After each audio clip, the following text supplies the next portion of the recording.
Chapitre 6. Le prince Moulaïd Pacha. Les soldats poussèrent Vanina vers leur maître. Le prince saisit la main de la petite fille. Il ne quittait pas des yeux le bracelet d'or que Vanina portait au poignet. Il l'interrogea en turc d'une voix tremblante, et un officier traduisit. Le très puissant Moulaïd Pacha veut savoir où tu as pris ce bijou.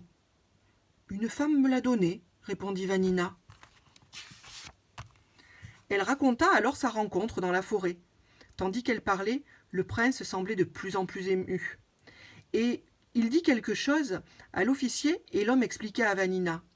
Le très puissant Moulaïd Pacha dit que ce bracelet appartenait à sa sœur bien-aimée, Aïcha. C'est sûrement elle que tu as rencontrée dans la forêt. Elle s'est sauvée il y a très longtemps pour ne pas épouser un seigneur qu'elle n'aimait pas. Petite fille, le très puissant Moulaïd Pacha te remercie de ta bonté pour sa sœur. En récompense, il te rend la liberté à toi et aux autres Corses de ton village. Jamais plus il n'enverra ses navires chez vous.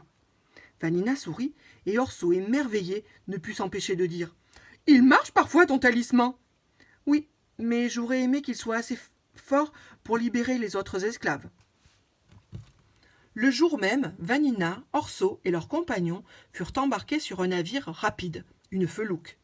Le vent gonfla les voiles du bateau qui prit le large.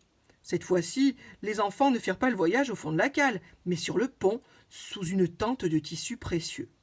On leur servit à manger les plats les plus délicats, des œufs d'esturgeon, des dattes fourrées à la pâte d'amande.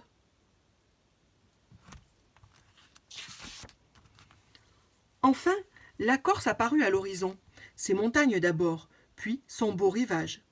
Lorsque Vanina monta dans une barque pour retourner à terre, un officier lui donna un petit sac pesant.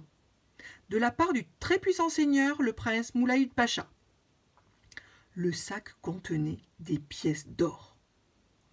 Les parents de Vanina et d'Orso pleurèrent de joie en voyant revenir leurs enfants, qu'ils croyaient perdus à jamais. Même Pascalu le mulet parut se réjouir de leur retour à la cabane. Longtemps, lors des longues veillées d'hiver autour du feu, on raconta en Corse l'histoire de Vanina et d'Orso.